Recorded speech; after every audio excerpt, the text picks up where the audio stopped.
Hello and welcome to an impromptu and unexpected, I was going to say unexpected pinball chinwag. Not unexpected for me, I expected to do it, but certainly an impromptu and a hurried one.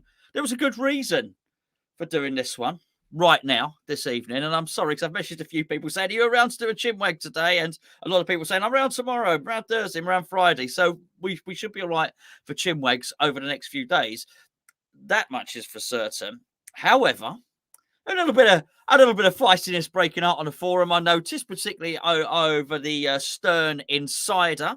So I've got my mate Spencer with me. We're going to have a little chat about that. There's also a little bit more Godzilla talk that I wanted to deal with. And just as I was getting prepared to do this podcast, I noticed that that Pinball Brothers, you know, the guys that were previously Highway and some would say highway robbers, daylight robbery, but Pinball Brothers, who did Alien, they seem to have leaked. How can I put this? That there may well be a Queen themed pinball machine. Yes, a Queen themed pinball machine. Not that Queen. A Queen themed pinball. Not so much. But actually, is that Gandalf? Gandalf?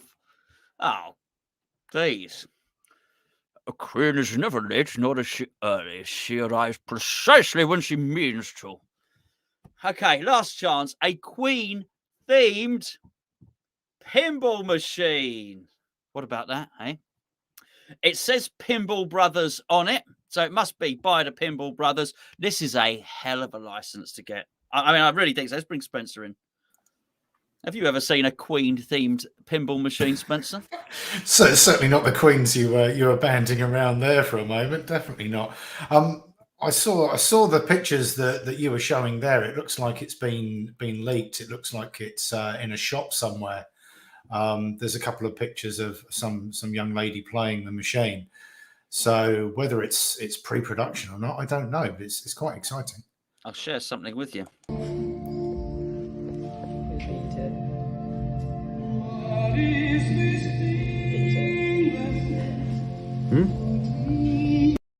Oh, I've just realised. I may well get a copyright strike for that because actually that was Who Wants to Live Forever. It's like It was when the Highlander, yeah. Yeah, that would be a good pinball machine. The sensation you're feeling is the quickening Highlander. Excellent. So when this news came out of nowhere, I don't think it's a release. I think it is a leak to a probable release. But whether this is some sort of, I don't know, sort of pre-production test machines. But there was another leak a little while ago that showed a potential playfield. I know that had a video screen embedded in it, but it looked like some sort of CGI mock-up. But this is obviously a real machine. It appears to be so. As far as I understand it, there's sort of a Queen exhibition. I can't even say that without. Anyway, it's not one of those. It's not a pride march or anything. There's a Queen. There's a Queen exhibition.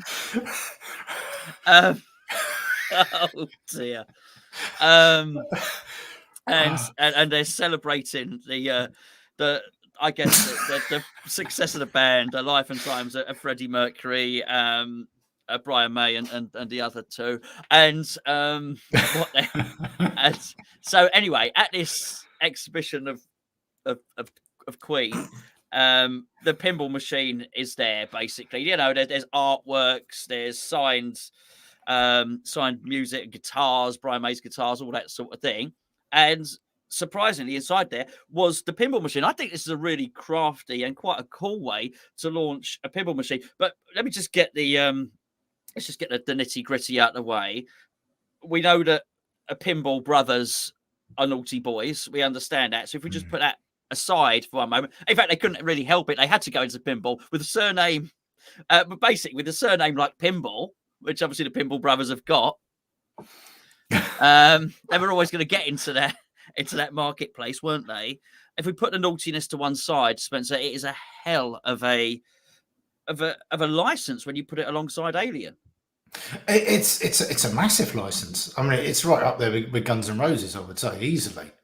Whether they can pull it off or not, I don't know, and whether they can get over that naughty boy image that they've got. I mean, it's going to be a difficult one, but if they can execute that properly, then, and you know, the music is legitimate and it's fully licensed and the right music, then they're onto a winner, because the following for Queen is massive, absolutely huge. Yeah, well, you think, I mean, actually, the following is good, obviously, and the following is incredibly important. But actually, the license to the music, the tunes are outstanding. And when you start to think of the tunes, you know, imagine that we will rock you as one of the, I don't know, to build up to a multi-ball or something like that. It's going to be excellent. So they've got so much content that they can actually use in there. Should be really, really, really good. If it does become available and they do make it, and I see no reason why not, then it will be available from Pinball Heaven. So I just want to say that now, because obviously they're the UK distributor for all Pinball Brothers pinball machines. So give that a look. In fact, I just want to say as well, I've spoken to Phil today on the phone from Pinball Heaven, and there was a thread about Elvira, which I would get into in a little while on pinballinfo.com. And I've been aware that a lot of people with Phil have been saying things like, oh, when Elvira comes in, I don't mean Beowulf here, by the way. I'm talking about just generally, oh, when it comes in, I'll buy it. Oh, let me know when you have Mandalorian back in, I'll buy it. Let me know when Elvira comes in, I'll buy it. The message from Phil is quite clear. Don't get your name down on the list if you want something, because there are some pinball machines coming in pretty soon. There may even be some coming in before Godzilla. But the truth of the matter is, it seems like a little bit of a lucky dip was coming over from Stern. And I mean, Phil doesn't even tend to know exactly what numbers. I think there was a point where he was meant to get 20 Mandalorians or something like that. I might have the title wrong, but it was 20 of one title and he ended up getting 8 or something like that. So I think there's a bit of a lucky dip container coming over from the States, which is going to have some stuff in it. But there are going to be, it is going to be getting restocked, hopefully at least twice before the new year, Pinball Heaven. So if you've got your eye on something, please do contact Phil. If you've got his number, great. If not, if you use the link below on this video here, it will take you straight to the pinball sales part of Pinball Heaven. Get your name down on the list. If you want something, let him know. And hopefully those things will be coming in sooner rather than later. It's also worth pointing out that Halloween should be coming in really, really soon as well, which looks like a hell of a title. With the, I think it's three split levels on there. Looks absolutely amazing. Anyway, Spencer, what have you been doing in your pinball week? I know, but everybody else needs to know. You text me with epic scores, tales of epic scores on Dieta. I had a wonderful 24 hours on theatre. I don't know, but I was just in the zone with it, and it was just one of those things where I really wish I'd had a video camera running, because it would have just been beautiful for filming shots. Just ruthlessly efficient, superbly accurate. Everything I went for, I got, and I was just trying to really hone those skills to get the fastest multi-ball from the get-go, to get the fastest theatre from get-go. And to really tune it up a little bit, and it was working. And I so wish I'd videoed it. I so wish I'd videoed it. Sod's law. Actually, I had Craig Pullen came round to play on not to play on the games, played in Elvira, and he killed. That's not why the playfield's up.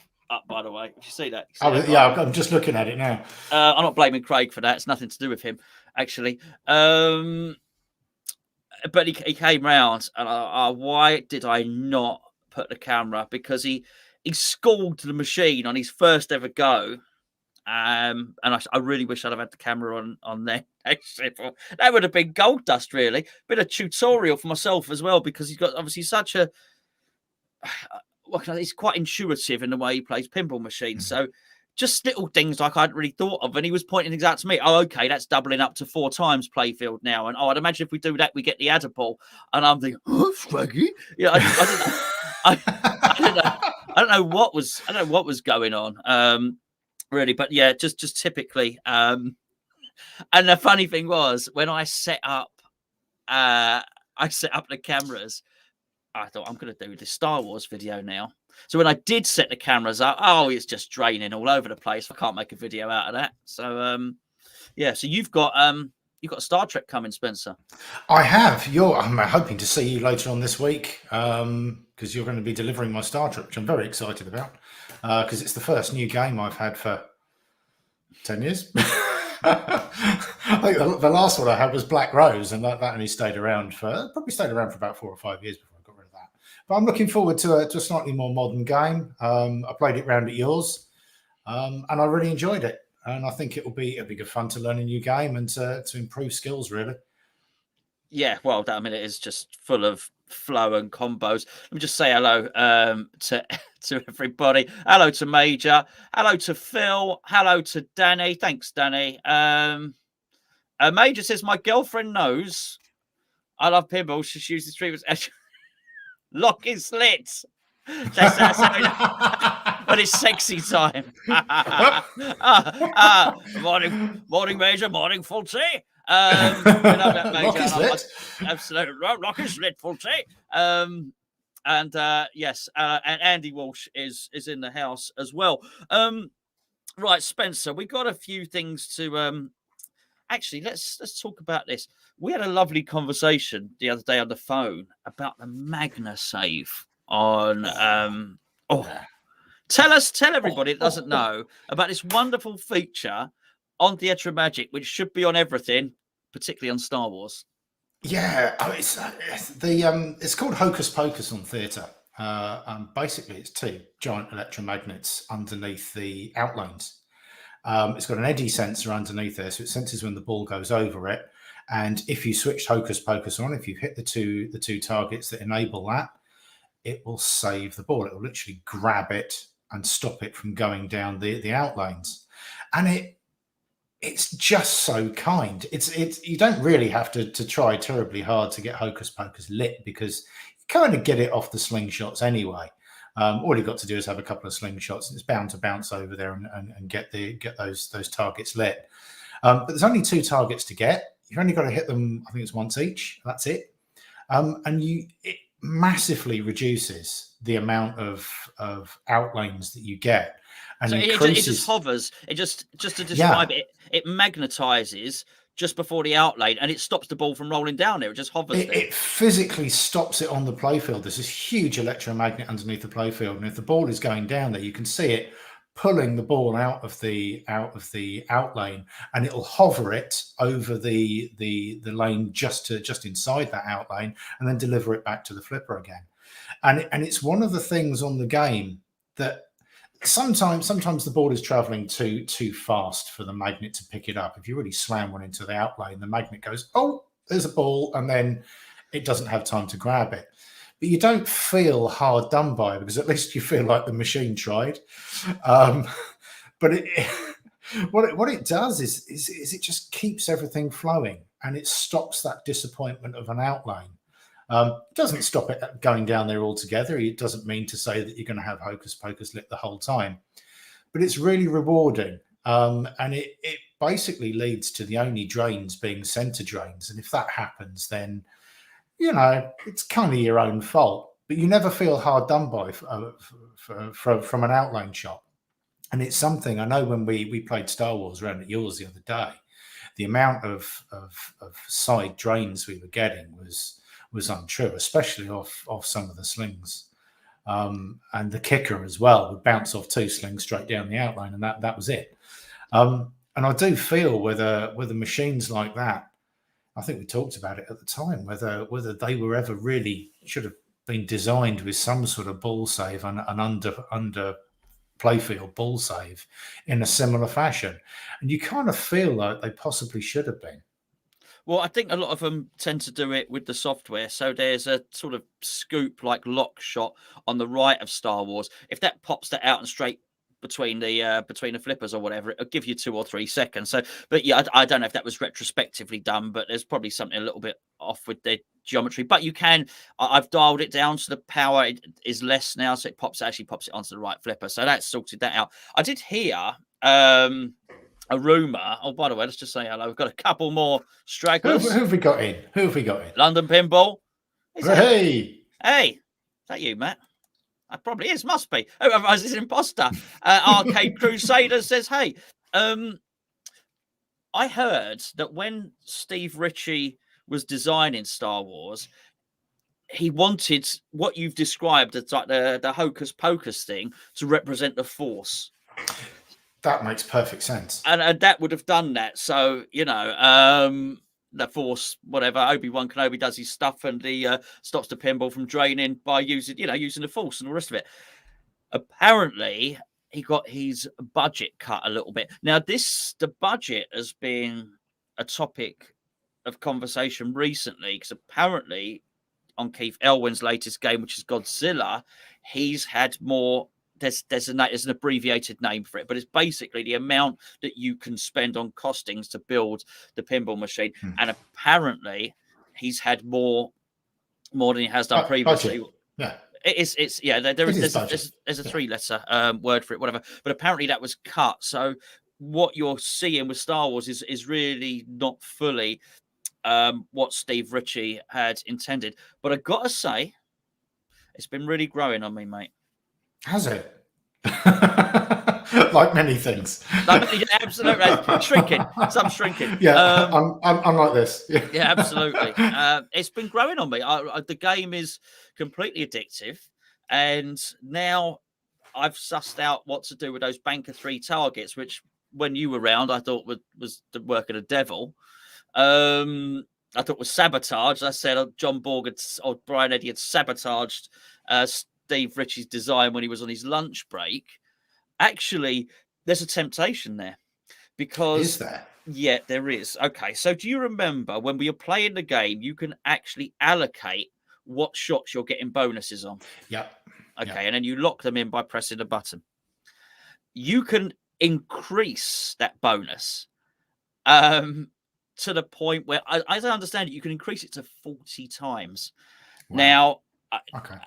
And it's quite funny, actually, because it's a dangerous shot, but the temptation to think, I'll just hit that shot 2 or 3 more times just to make this ramp shot incrementally even more valuable. Yeah. And the temptation, it really is there. And I actually think it's quite clever. And the game itself, probably more than any other I can think of, is luring you, is tempting you to press that button. I can't, obviously my depth of games is not as great as most.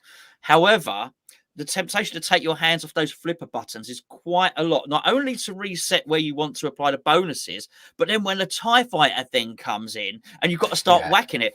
So you're trying to trap the ball on one flipper and then with the other hand, start taking out as many TIE Fighters as you can. Yeah, absolutely. I know there was a moment when we were both playing that game.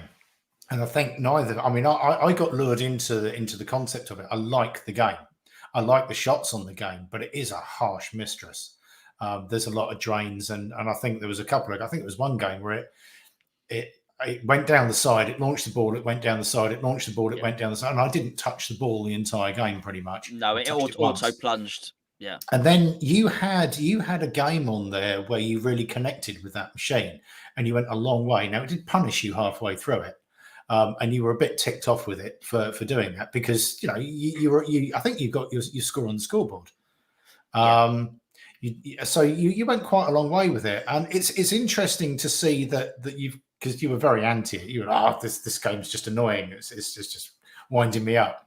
But it's quite interesting that you've come round to the game now, and it's starting to grow on you. Yeah, it is. It is. Just before I just want to say hello to Wayne there. Hello, Wayne. Thanks, mate. Appreciate that. Wayne's the reason I got Deadpool, by the way. Oh, right. I didn't know that. I said, and good evening. Good evening, David. A look indeed is lit, my friend. I was on the forum and I said, can anybody recommend a fun game? Just something that's fun. And it was Wayne that said, get Deadpool, you can't go wrong with it. And actually met him. I met him at Neil's for the tournament recently. So yeah, absolute pleasure to meet you, mate. In terms of the Star Wars, it's definitely grown on me. But a large part of that is two reasons. Number one, I'm a little bit. I do make my mind up a little bit too quickly, a little bit too easily on things. As you know me a long time. I have the capacity to get annoyed with. It's not just pinball machines, any machine that doesn't work as it should, or as I think it should be working. However, it's making me a better player. There's no doubt about it. It is brutal, and I've spoken to a couple of people now. I mean, if that a London people, if that is Matt said it to me, Craig said it to me. Both said it's quite a hard game, mate. I'm like, okay, that's in which case that's absolutely fine. But the more you learn the shots, the more you get dialed in, the better it is. And I like it. I like it. I'm going to say something a little bit controversial now. Well, really? You're going to say something controversial? Off you go. Here we go. Brace yourselves. Brace yourselves, pinball world, pinball community.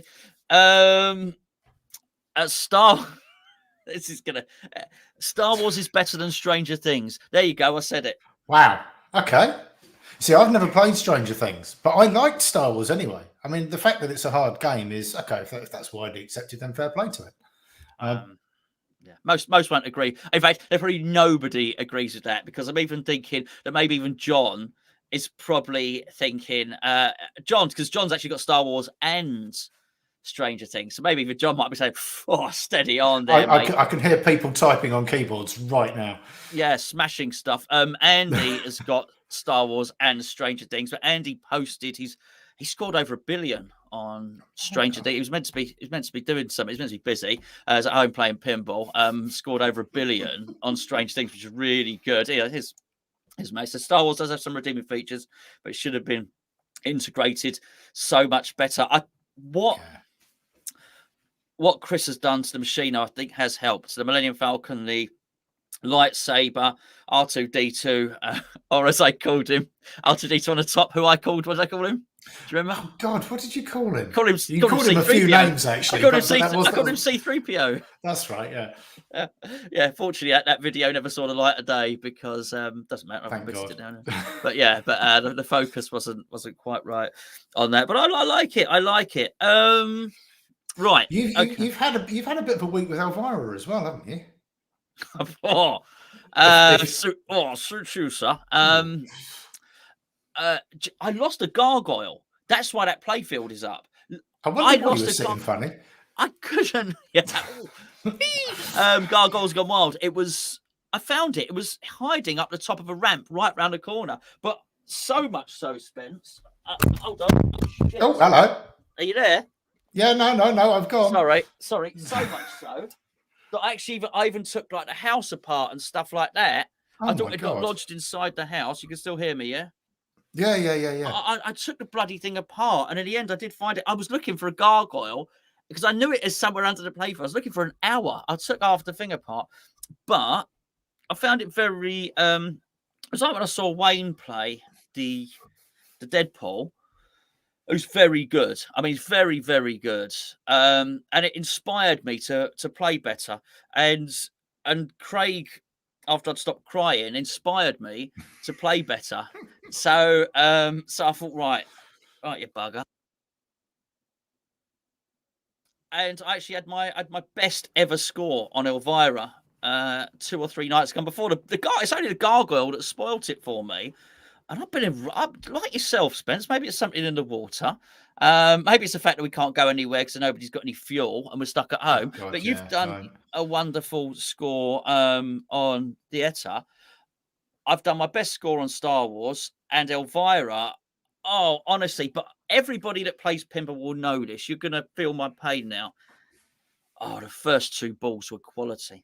Absolute quality. I thought I'm set up for the score here, and I basically beat my top score using 2 balls. the the third ball, which was meant to be the one that would really propel me well past the billion mark, just in slow motion trickled ever so slowly down the middle. I'm trying to trying to whack the machine to change the trajectory. Alas, there you go. But we've all been there, Spence, right? Oh yeah. I mean, I've had 2 games like that today actually, where first 2 balls have been fantastic, and you're really excited about that third one, and then. But yeah, it quite often comes back. You should never get despondent with a single ball in pinball, because I mean, I've got to to the last ball, and suddenly that ball can propel you all the way through to the end, get you all the extra balls you need and all the points you need to really give yourself a hoofing score. Well, the ability on the pinball machine to, if you have a crap first ball, to hold down the button, then reset it as you start your game again. You basically scrap that first one. Was something that Andy said to me, which I understand better than anybody, the temptation to do that, because you think, I've had a crap first ball. What you say is right, by the way. You can always redeem yourself on a later shot, but Andy said, always play those second and third balls, even if you don't think you're going to make the score. Actually practice a shot with those, or practice a skill.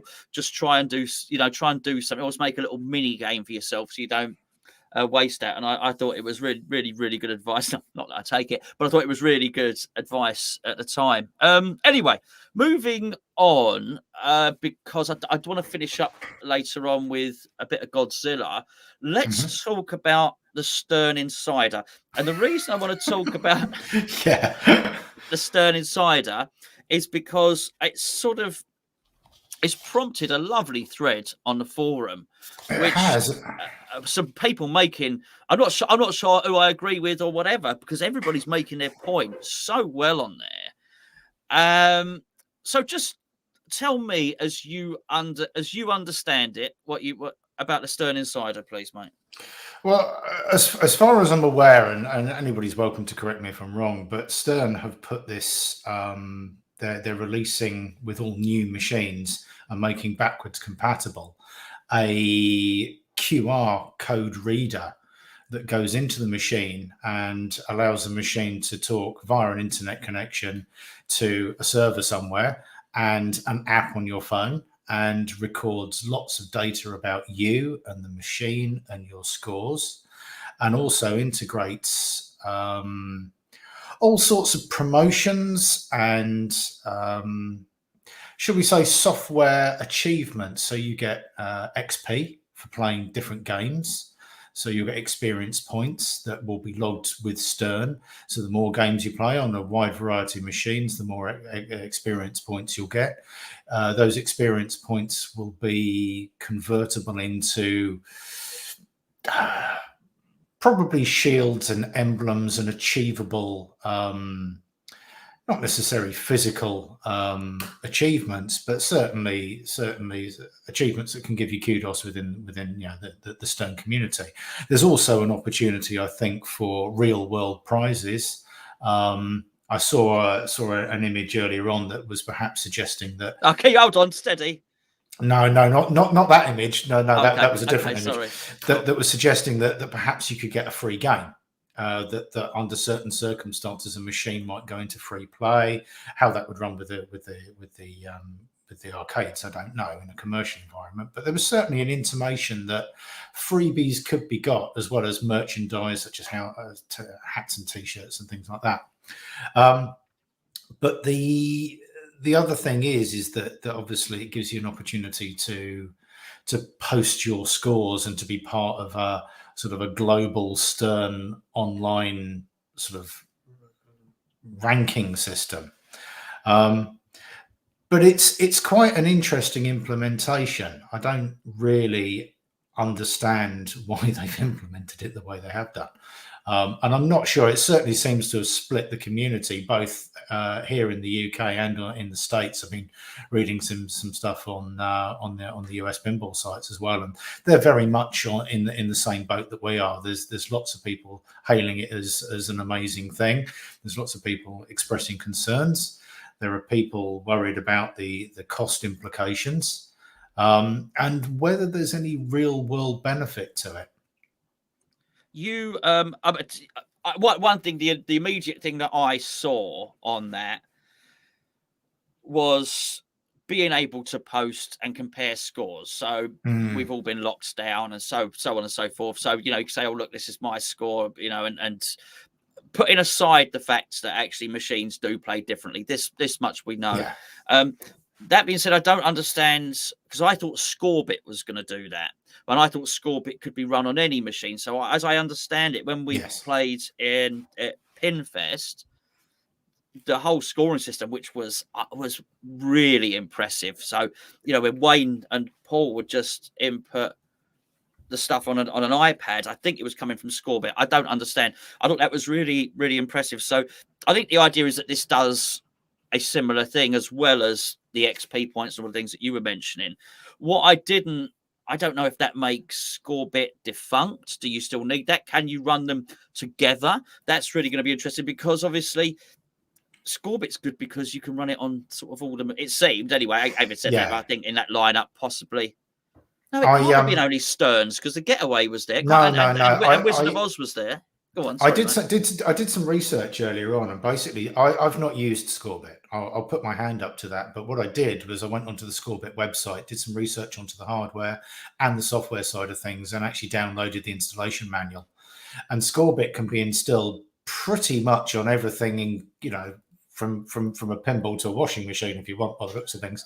It's backwards compatible right the way through. There's very few machines that it can't be installed on.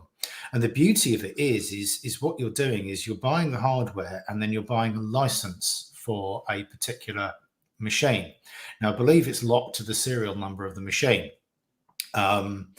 I couldn't find any information today, and perhaps somebody can educate me who's used it. But certainly on the Scorebit website, they were saying that obviously if you change any of the hardware in your machine, then you have to re-register. So I'm imagining that a license is per serial number of a machine, and that if you want to move your hardware to another machine and relicense it for that, as long as you're running the same number of machines as you are licenses, then the world's a happy place. But the installation of it is pretty much plug and play. It needs a power supply, and then it seems to intercept the feed to the LED screen, and it uses that to basically hijack the stats as far as scoring is concerned. So unlike Stern's proposed offering, it's a global sort of universal scoring add-on that doesn't limit, for instance, a tournament just to Spike 2 machines, which I think has got to be a good thing. Now, whether it can be used in conjunction with Stearns, I don't know. I think only time will tell on that. Whether Stern blocks it, not sure. They might be able to. I've just had confirmation on something. Andy has just messaged me to say Scorebit wasn't used for the Pinfest comp, knobhead. That's nice. Cheers, Andy.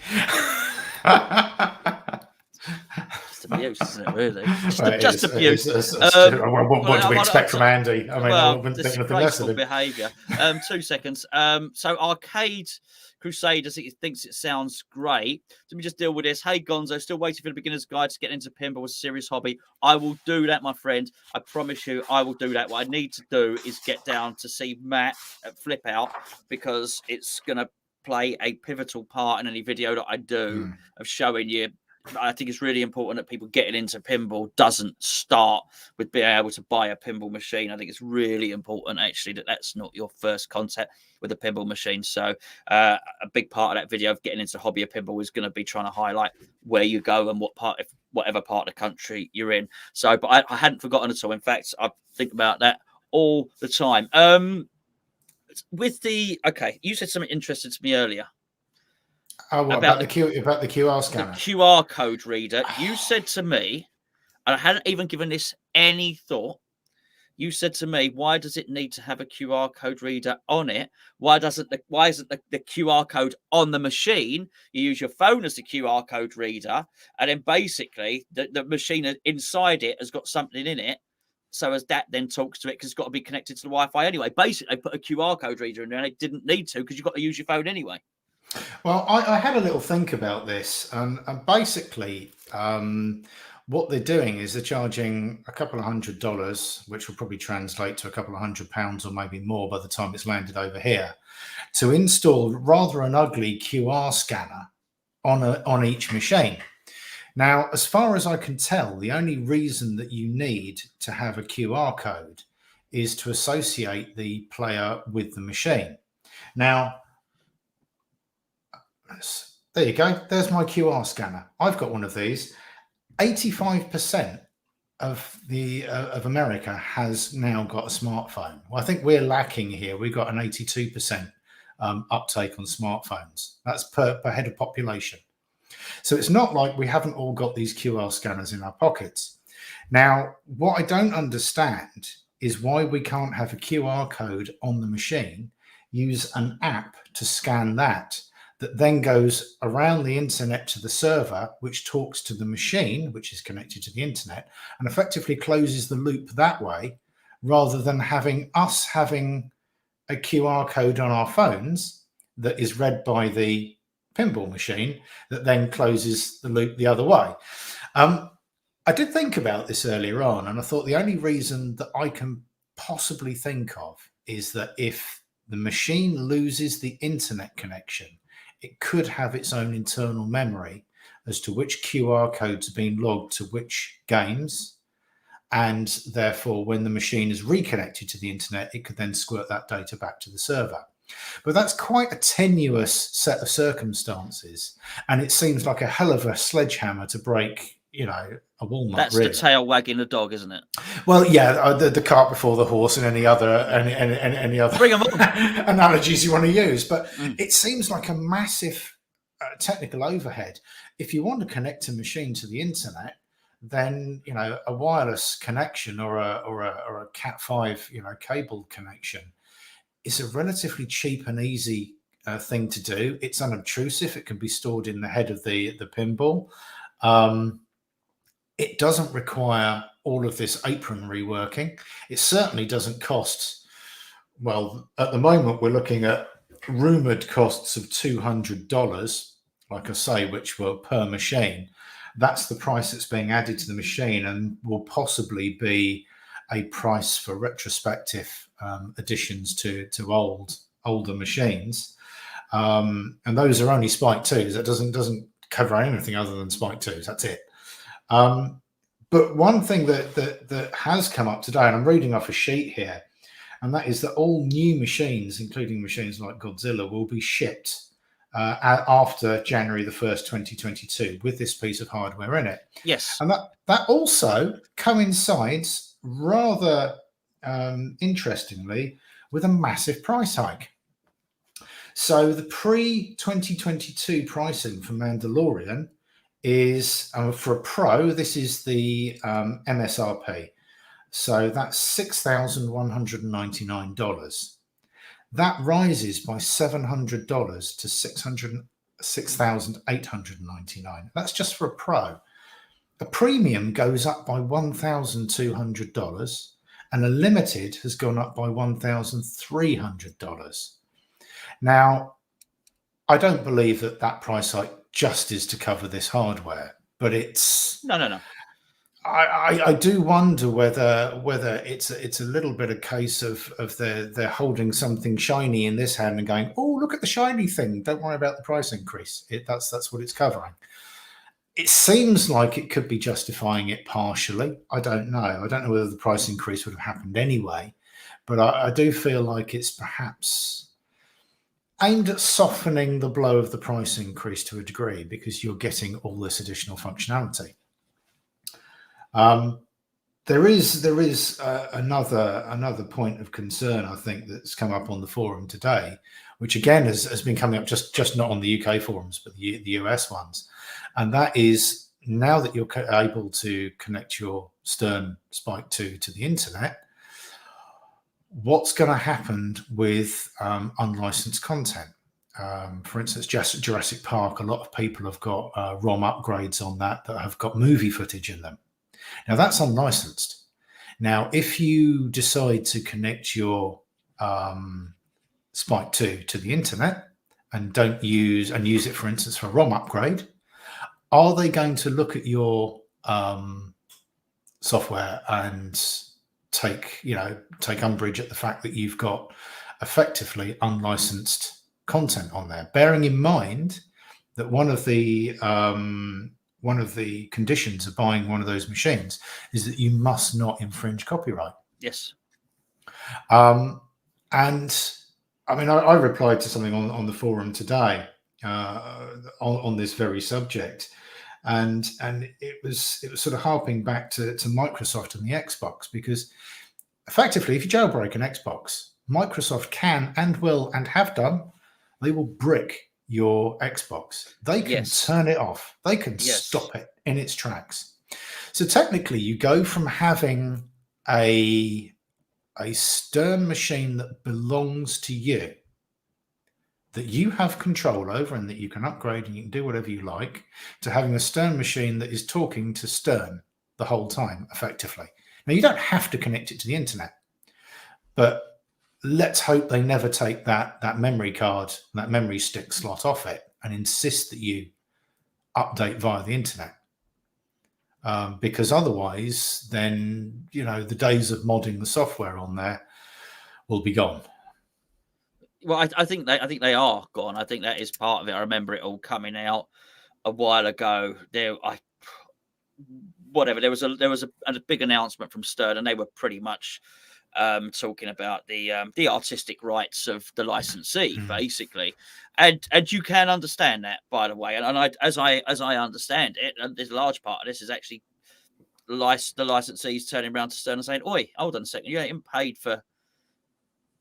You've paid for the intro music, you've paid for the ability to license the game. Why is there that clip on there with a giant Triceratops turd on it? That wasn't part of the deal. That's the T-Rex running amok in the hallway, so to speak.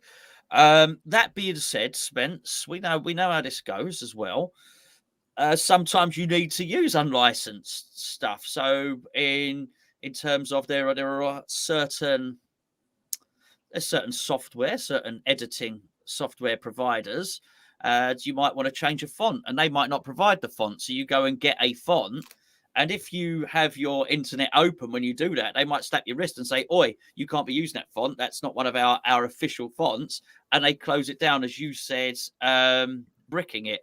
And I think it's okay saying pinball is evolving, it's the future. This is absolutely right, but how would you feel if you'd spent $7,000 on a pinball machine and you wanted to change a few of the tunes on it? I'll give you an example. Deadpool, big part of Deadpool the film is to have Careless Whisper on there. You put Careless Whisper on your Deadpool, and then Stern and basically kill all the electronics to your pinball machine. Say, "Oh no, you don't." That wouldn't be too good at all. That being said, in terms of the costs, everything's going up. I just know because I'm trying to stick an extension on this. Well, actually, it was your idea for an extension. Yeah, no, it was my idea on the man cave there. Everybody on the mat, yes, not on anything else. Not necessary. But I know the price of timber have gone up. The price of everything has gone up. I mean, there are worldwide shortages on everything because everything has suddenly become like hen's teeth to find. But I mean, like I say, I'm just reading off a crib sheet here. To put $1,300 on an LE is pretty bonkers. And going back to the Stern Insider Connected, I touched on a point on the forum earlier on, using again Microsoft as an analogy. Whenever you put games online, you have an issue with policing the stats and the scores. If you go and look at any major Xbox game, let's just say Call of Duty. Now that's played by millions of people around the world, but go and look at the the top, I don't know, 30 pages of the top scores, and you just take one look at them and you go, well, those are not real scores. Nobody can have those real scores unless they've jailbroken their Xbox and they're using wall hacks or whatever they're using. Yeah. And there's no reason. I mean, what Stern has said with this sort of internet add-on is that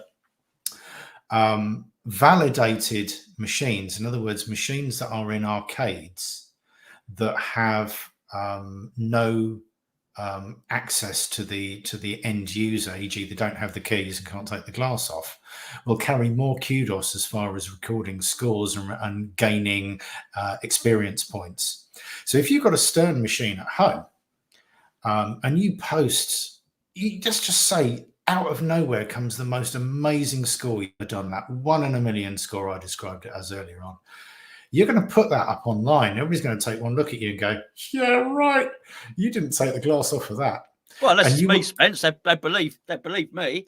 Yeah, I mean, it's different when you post stuff on the forum because we all know each other on the forum. You know, it's a relatively small community and we're all fairly trustworthy on that. I don't think there's no advantage in posting scores that are fabricated. You know, why would you do it? Well, Andy did one today, Stranger Things. Does he? I know he had the glass off. He was flicking his switches and doing all the rest of it. Literally dropping the ball into the Demigorgon's mouth. Is it a mouth? I'm not sure. I don't know. Something else, to be honest with you. But he was, yeah. You know, you can't trust some people. You just can't trust. Well, yeah, and Andy is a prime culprit for it. We all know that. But once you start putting it out there into a wider community, and you start putting that sort of that international kudos on there, what you'll end up with is pages of scores at the top there where you know it's total rubbish. And as you read down those scores, they'll get worse and worse and worse and worse. And in your mind, you have to put in you have to draw the line in the sand where you think, well, actually, that score is potentially legitimate. But where do you put that? You will end up with basically a load of scores that you can't work out whether they're genuine or not, which will rubbish any genuine scores out there, which is crazy, really. He's messing. Is that is he typing? Is he typing? Yeah, do you know what? I'm glad he hasn't got a microphone. Yeah, well, we can say what we like. No, I've got to manipulate a score on Iron Maiden tonight, mate. I'm busy. So he's just carefully with his hand guiding that ball between the pop bumpers and up that ramp again. Absolutely. And again and again. Okay. I think the large water toilet roll between the bottom flippers is ready to stop the sentence. Oh yes. Says what was I gonna say? Just on the apron thing. I did look at that, and they've been a bit. I understand that the premium and the LE have got to be better than the Pro. I really do. I really do. I get it. But did they honestly, because of that QR code scanner, did they have to make the Pro's apron so bloody ugly? It's not even subtle. There's basically arrows, neon flashing arrows saying "scan here, get it here," you know, and all the rest of it, and it's bright and it's nasty, and it's almost like for that section of the apron they're thinking theme doesn't apply here. This part of the pinball machine, we're not going to Godzilla this part up. Zombie Yeti's not done his sketches on this one. This is literally us telling you that they scan it and they've made it. It's like a January sales sign on it. You know, they're just really big and aggressive in the window. It's like that. And I thought, they didn't really need to do that. Now, don't get me wrong. Someone will come up with something on Godzilla to cover that up almost instantly. And you may well find that people that don't want to use it, there's actually something that covers the QR code scanner. Or you just take it off and replace the apron. Yeah, but will they produce them? Well, you know, at the end of the day, somebody will produce something. They'll just take out the QR reader and put a little black plastic insert in there or something. Yeah. Well, knowing the pinball community, it'll be a lot more flamboyant than that. It'll be something really, really beautiful that will be created because people are very clever who do these things. Do you have you seen what Davey has put up? I spoke to you about these extra large DMDs. Yeah, I'm interested in this. No, I haven't had a chance. I've been really really busy the last few days. I sort of caught up on what's been happening with this Stern stuff today and the Queen, but I haven't looked at the Quite large absolutely. DMDs. Yeah, absolutely. I Yeah, can't we even love the remember what the Queen. thread was called. I think the thread might be called "Size Matters" or something like that. So go and check it out, and we'll talk about it more next time while you've Hmm. once you've had a look at it, basically. But if you've seen the big ones on the Chicago Gaming Company, you've definitely seen the big ones, Spence. We all know that. Absolutely, every day, mate, every day. Yeah, yes, on Chicago Gaming Company, they've got the larger screens with a higher resolution, Yeah, and I guess they've had to rejig the animations. Now, what Davey's doing, he's taking these big screens, and I think he's actually getting the the back box panels, the speaker panels. He's getting them yeah. reconfigured. So you'd get Theatre Magic on, have a massive screen on there, and it's just doing a fantastic job. I don't want to speak about it too much more because I haven't got enough detail. But when we do, just have a look at it and we'll talk about it next time. That was I really, know. really I impressive. definitely want one. I would love one. If he's listening, then yeah, I'm up for a theatre if Well, you want to do one. I think Neil has already pinched the Theatre Magic one, but I was telling you about David the other day and the diner that he's done in the Creature from the Black Lagoon, which is a sensational bit of workmanship, bit of craftsmanship. I don't just mean the diner; I mean the whole Yeah. machine that he's taken apart. Just every screw is almost anodized. Is that the word for it? Yes. Yeah. Yeah. Yeah, Anodized. anodized. It's remarkable work from him there. There was something I wanted to know as well. Not that you're going to have the answer, just somebody might be able to help me out here. So you've seen less of it than I Sod you have. then. Yeah, you won't have the answer. Okay, fine. Okay, the top, the high flipper, the left flipper on Godzilla. I watched the whole stream. I didn't watch the whole stream. That's a lie, a complete lie. I watched what I consider to be as much of the stream as I can possibly stomach, which was 25 minutes, which is a lot for me to watch that sort of thing. Because I don't understand the gameplay that much. And I looked at that top flipper and I didn't look as if you were able to hit the right ramp, the top right ramp on Godzilla from that left flipper. And then they kept on looping it. It's a lovely loop shot, round and round and round. That almost like that Judge Dredd. Remember that Judge Dredd flipper? When you were around, we were playing Judge Dredd. Just round, you were able to loop that round. You're able to do that. But I wasn't sure if you could only hit one shot off that left flipper or not, because I think if you can hit the ramp off of that, like Avengers Infinity Quest, I think it's a bit of a game changer on there. I'd be very, very interested to know on that one. But the Godzilla just looks very, very good. I've got to say, it looks a hell of a game. I'm really loving the way that magnet is. It's like it's not quite a Newton ball, is it? I'm loving the way the magnet is catching it and chucking it around all over the place. Have you seen much of it? No, I haven't. I haven't had much of a chance. Like I say, I've been tied up this week. I've seen bits and pieces. You were thinking about Newton's Cradle, weren't you? That's. Absolutely. But yeah, I mean, I think I'm going to reserve judgment until. I mean, I know you've got your name down for one, so I'm going to reserve judgment until one turns up. Really, I don't really judge books by covers. Try not to get too excited about the video side of things. It gives you clues, but it's not really going to tell the whole story about how the game plays and whether it will be worth the hype that it's getting at the moment. I have a sneaking suspicion it will be a good game, and I think it will be a keeper for quite a few people. Certainly as much of a keeper as a game can be these days. But I think only time will tell on that. Yeah, I mean, it's not nailed on. Not, I'm definitely getting it as the breaking news. It's not. The cat's just gone. Was it supposed to be in the bag or not? It's not. It's one of three things.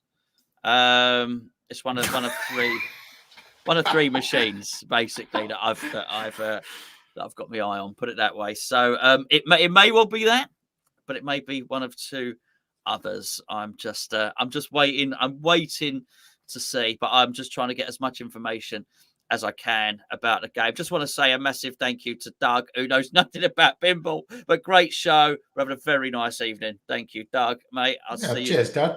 I'll see you soon, mate. I'll see you soon. Okay, so what have we got left to cover there? There was one other. Oh, Guns N' Roses. Oh yeah, talk to me. I will. Off you go. Okay, so we've got a Guns N' Roses video coming out soon. Got a it was absolutely remarkable. I've got to say, Spence, it was the attention to detail on it was like nothing I've ever seen. Right, nothing I've ever seen on a pinball machine. Now it's had its critics. It's got its critics. Here's how I view it. When I say the attention to detail in design is exemplary. Exemplary. There's just stuff on there. I can't wait to put the video together to put it out there, because there's been so much negativity about Guns N' Roses. I almost think what the title needs is a video to say, okay, yeah, play fields and it ain't great and wobbly posts and this, that, and the other. However, check this out for a game of pinball, right? No, fair play. It's and the way it's been designed is wonderful. The guitar necks, the fretboard, the drumsticks, the cymbals. How easy would it have been to stick a cymbal on top of a pop bumper? Okay, nice idea. Stick a cymbal on top of a pop bumper and make it work. A working cymbal. Yeah. Come on, right? I think what's happened is I think somebody very clever has helped design this. I think when the parts have been manufactured, that the neck of the Gibson Les Paul, for instance, and then the Fender neck and all of that stuff, I think they've designed and built really well. But I think the problem in that machine probably lies in the production line and the playfield. So the playfields have had a bit of an issue. I would suspect that unless they're very, very silly, they'd have cured that. But yeah. Actually, in both senses of the words, they'd have cured that problem now. And it just seemed to me like laziness as well on the production line, and it just seems like such a waste that they got all these wonderful designers who have designed this wonderful stuff, and I can't wait to do the video because I think it will do it justice. Only for some numpty on a production line not to tighten a bolt up properly or whatever the case may be. That's what it appears has happened on that one. But I promise you, Spence, and you've been invited up to play on that machine as well, as I've told you. John's invited you up there to play it. It's fantastic. When you see that, it's just a different thing altogether. And I said very much in that video that I don't regret my decision. It was either that or Elvira. I knew that was going to be coming up. Do I save the money for that or get Elvira? I don't regret that decision at all, by the way, because Elvira is such a great game and is my favourite game, really. But it's something very, very different, mate. It's one of those things. I mean, it's not unusual to have an incredibly well designed item. It doesn't really matter what it is, that then gets let down during production. They obviously really went to town on that. Whoever designed it with passion. And I think probably they went overboard on it. They probably got a little bit carried away with the design and the hardware on it. And I think then when it got to production, as you say, the production line kind of let it down a little bit. And with that same passion carried through onto the production side of things, and obviously with the playfield issues that it's got as well. But playfield issues, it's going to happen occasionally. It's just a shame it's happened to a machine that's obviously had so much passion put into it. I think you're absolutely right. I can't wait to see the video, and I can't wait to go up to John's and actually play the game. Like I say, I do tend to reserve judgment until I physically play a game. I'm looking now. I can't see if I can drag any pictures over now for it. I can't. I needed to get it set up before we started. No, you were focusing on Queens too much, weren't you? Honestly, Spence. Honestly. Precisely what he means to. There you go. Queen Pinball Machine, folks. Queen Pinball Machine. Get it here? Not really. Anyway. Ducky. Absolutely. You saw the lovely Whitewater Chris B's Oh super wow! duper mint restoration. Now again, Whitewater going back to the old pub days. As I think I mentioned back in the last Chinwag that we had that the Adams family got replaced by Whitewater. I personally loved that. What they have done to that machine, it's Chris B that's done that, isn't it? Yeah. It's jaw-droppingly good. The attention to detail. Anybody, I won't say anybody that's got OCD because it's not OCD. It's all of us. We all have. all of us. We're all But pinball it's freaks. being fussy. I mean, but the level of fussiness on that is amazing. And now I was looking at that video that you put out, and I've got an eye for detail. I've got a real eye for detail. I've got an eye for design. And I was looking at every single square millimeter of everything that you filmed in that, and it was done to perfection. It really was. The extremes they've gone to powder coat. Yeah. Everything, every last bracket, everything is anodized or powder coated to within an inch of its life. And the conversion they've done to take it from basically a North American sort of Bigfoot theme to turn it into an Arctic or Antarctic, depending on how you think. It doesn't matter. Or Himalayan theme. There you go. The Yeti kicks around in both. Yeah, we'll go with the Himalayan theme because obviously it's the Yeti, isn't it? So we'll stick with that. But what a stunning conversion! What a great idea! It's absolutely lovely. Neil, hello Neil, mate. He's CGC coming, which is obviously Chicago Gaming Company. That's I'll tell you, Spence, you want to see them machines at Neil's. There's something else, by the way. I mean, I'm a big advocate for. I love those. I love going to Johnson's. He had a bit of everything. He had a CGC there. He's got the Guns N' Roses. He's got modern Sterns there. He's got all the old Bally Williams, and I love the Fishtails and Circus Voltaire. Just outstanding. I love those games. However, that just the build quality. There's something about the flipper power or something on those CGC. They're just lovely. And so Neil's got at his house, he's got the Medieval Madness, he's got the Attack from Mars, and he's also got the Monster Bash. And they're just, I just think they're remarkable machines. They really, really are. Okay. Sorry. What he's saying there is the score bit support, which plays into what we were saying. Yeah. What we were saying about as well, and Matt said JJP have issues with all recent machines. It's a real shame. It's a real shame. And yeah, Neil saying the Chicago Gaming Company are the most reliable, which is what I hear, what everybody says, and I believe someone will correct me. Hopefully in the chat if I'm wrong. I believe they're made in the Stern factory, Spence. Yeah, you said that to me. Whether it's correct or not, I don't know. But I'm sure there's somebody that can give us a thumbs up or a thumbs down on that one. You I think the Attack from Mars at Pinfest might have been a remake. Did you play that? I did play it. Do you know what? I was probably had too many points down me too. Half the time I was wondering. I didn't even look which make of machine it was. It was a case of kid in a candy shop. If it was a good machine, I played it. I wasn't paying too much attention to whether it was a remake or whether it was whether it was this or whether it was that. I mean, it's one thing. There you go. It wasn't that. That was Matt's original. I'll tell you what. I love that game. Yeah, it is a good game. I mean, one thing I would say, just harping back quickly to that Whitewater. I mean, we're always banging on about these new in-box machines coming out from Stern, and they get people really excited. But if you can do that to a machine that was made in, I mean, I'm assuming Whitewater was made sort of circa 95. That's an old machine. Yeah. If you can give it that new lease of life and that reliability, and you can put, the fresh boards in there. As I know, most of the boards are replaceable now with decent quality, high quality boards now.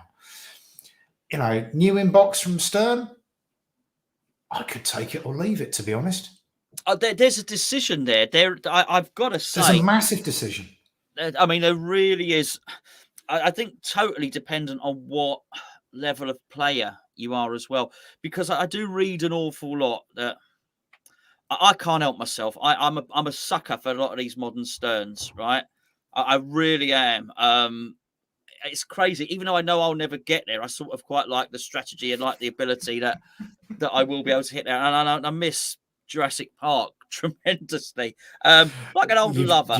You've got steady. You've got to get one of those back again. You need to get another Jurassic Park because you've been banging on about that for such a long time. And every time you mention a Spike 2, you always mention Jurassic Park, and you always mention how much you miss it.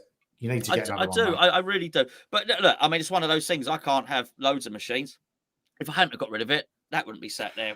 You can't have loads of machines. How's that working out for you? They're not mine. They're not mine. They're just, they're not mine. They're not mine. They're not mine. I can do what I want now. Anyway, there's no one to tell me not to have a machine in the hall or the lounge or anything like that. Fair play. That being said, Chloe's 14 now. She's getting a bit bossy. She said to me the other day, because it is sort of partially blocking the view to the telly. She said to me the other day, she said, "Dad, how long's that pinball machine going to be there?" I said, "Oh, hold on, weeks. Hold on a second." She's, it'll be there until she starts paying the council tax. Yeah, absolutely. Yeah. So my daughter's now. Yeah. Anyway, look, we've all heard something like that in the past. But my point was about the games, about there being a decision, which you get this mint restoration. Yeah. And if the game is there and you love the game, because realistically, how many games have I ever got to wizard mode on? Star Trek Next Generation.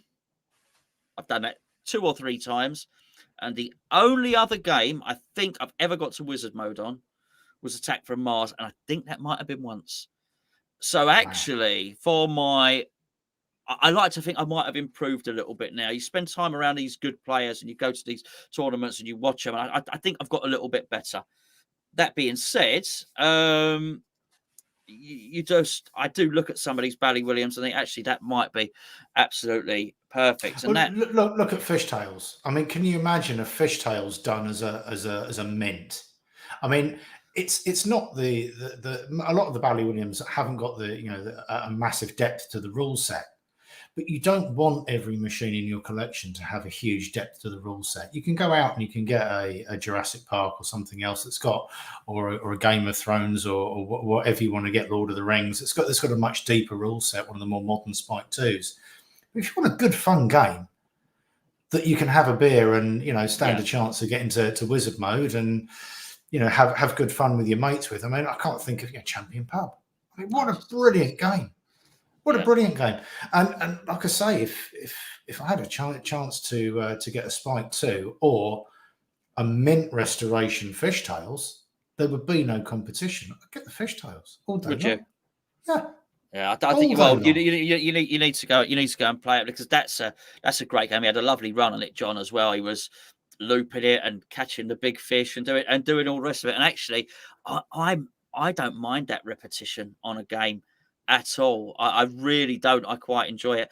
And you're absolutely right. Not every game can be a long one. I've noticed there's been a lot of talk about Lord of the Rings on the forum. I love that today. I love that game. I mean, I just love that game. But it's a humdinger. It's a humdinger. And I think if you were to ever set it to, because they were talking there about setting it to more balls so as you can get to Valinor, which is the wizard mode. It honestly, Spencer, one day I'll sit down, I'll talk to you about it. It's a crazy game. And I know you've got a very, very limited knowledge. And I'm really sorry that you weren't able to come around when I had it, actually. But to think to play a 5-ball game on that, I bet you'd be there for a seriously long time. Now it's fun and it's wonderful, but sometimes you just want to have a quick game of pinball when you bung something in the oven, and you know what I mean. You got 10-15 minutes, quick game of pinball. That ain't the one. And in fact, if you had The Walking Dead, you probably have do you know what? you'd probably be able to have about 20 games in the time it would take to make a pot noodle or something like that. That being said, Neil is basically what I want to do is, as you know, with the channel, is I want to get some decent players playing pinball on the channel. So I actually said to Matt recently, I said, I'd love to get some footage of you playing. You know, what game would you like to play on it? Would you help me out? Would you mind? He said no, and he said, all right, I get it, AC/DC. So it'd be nice to get.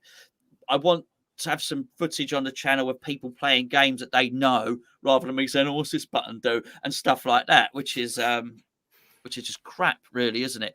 So Neil is going to demonstrate some Walking Dead for us, which is, as we know, is his favourite game. And I just want to get some good players on there showing some stuff. Just on Wayne, is Cactus Canyon on your horizon, Gonzo? I've got to say, Wayne, when myself and Spencer played this game, I think it was Mike's. I think it might be the one from Flip Out, possibly. Might have that wrong. Yeah. I think it is. We're going to get to Flip Out really soon, and I want to play that a little bit more. But honestly, Wayne, it had that Champion Pub feel about it. You know, I enjoyed it so much. It was so much fun. There you go. So yeah. Neil said it was Mike's. So much fun. I was blown away, and I'd never played Cactus Canyon. Not properly before. I didn't have to. It wasn't working at the time. I tried to play it somewhere else before, but it was. Would it be on my horizon? I don't know, Wayne. It's really, really difficult. I've got that, and I've got Deadpool, and then I've got one more coming, which is another Spike too. And then it's a case of having some loan machines here and there, and people helping out with some bits and pieces to help make videos on. I've had some really generous offers, so as long as I can keep my daughter sweet, there's probably room for a sort of a loaner machine in. You say the remake. The decision is, would I get a Cactus Canyon remake rather than a Spike 2 at the moment? Possibly not. I don't think so. But there's a man sat there. That is right, isn't it? There. Poke him in the ear. Just here. There's a man sat there. Yeah, I know it's reversed. It's funny. There's a man sat there who I think may well be interested in a Cactus Canyon remake. I love them. I have a soft spot for mid-90s Bally Williams games. It was kindled with Addams Family, and around that time there was that sort of golden period when they brought out Addams Family, Twilight Zone, Theatre, Circus Voltaire, Cactus Canyon, Medieval Madness. And what happened was a lot of those games went into arcades, and then as soon as they'd finished in the arcades, they were snapped up, and you very seldom saw them. And I'm only just now discovering them. I played Cactus Canyon for the first time, a fully working, in good condition Cactus Canyon at Pinfest, and yeah, I'd have one in a heartbeat. I'd have Circus Voltaire, heartbeat, absolutely. I've got a video there. Honestly, I've got a video of me playing. I did all right as well. Look, it's not the hardest game in the world, let's be fair, but that's good. That's what I need, because I'm not the best player in the world. So, Spence, that Circus Vault, there's magnets all over the place with it. I know, I love it.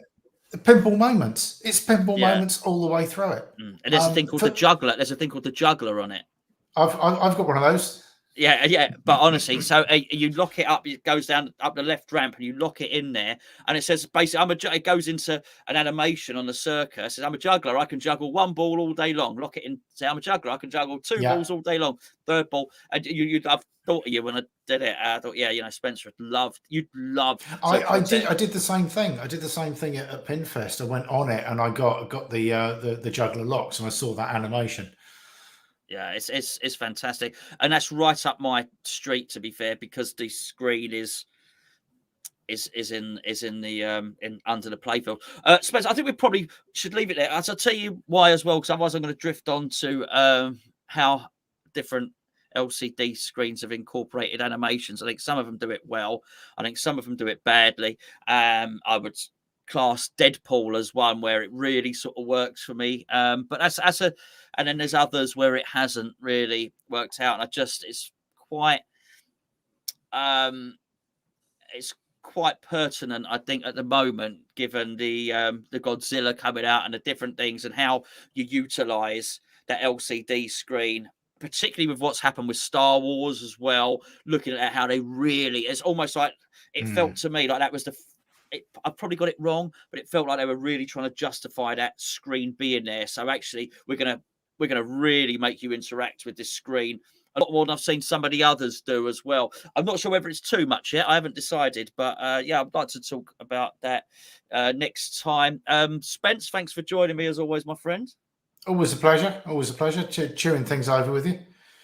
Yeah, absolutely. I'm going to get rid of him before I deliver the bad news. There he's going. He can't come back now. I was going to be delivering Spencer's Star Trek to him, but I can't get any fuel.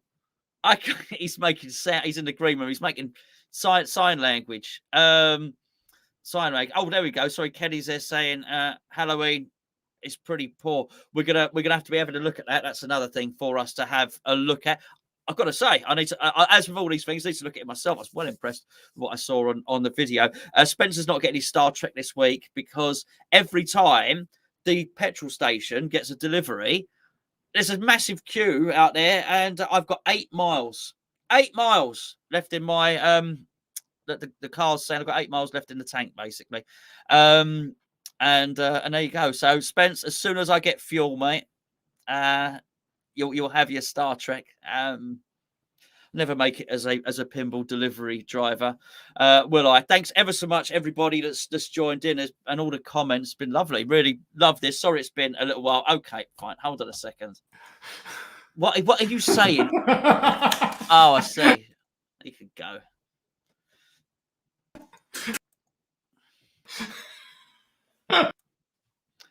No, Kenny, I'll tell you now. I am not selling Elvira. I get asked all the time. I am not selling Elvira. All right. Not for all the tea and China. Well, that's a lie, by the way. But I'm not selling Elvira. I'm loving it. I absolutely love that game. I love that game. It's right at my level. It's almost like an old Bally Williams game because it's not the hardest game in the world. The shots are easy. That's what I love about Elvira. Shots are easy. It's the code that makes it testing, the way it wants you to hit the shots in sequential order. Love all that. But listen, thanks everybody for joining in. Really appreciate it. Sorry it's been a little while since the last one. Got a lot of videos coming up. As I said last week, I will try and do at least one of these every week, and if we can get additional videos on top of that, then so be it. As I say, don't forget to like and subscribe to the video if you're watching on YouTube, and please, if you are on any other Facebook groups or anything like that, I'd really appreciate it if you could share this video on the other platforms. I'm really delighted with everybody joining in. Thanks so much. I'll speak to you soon.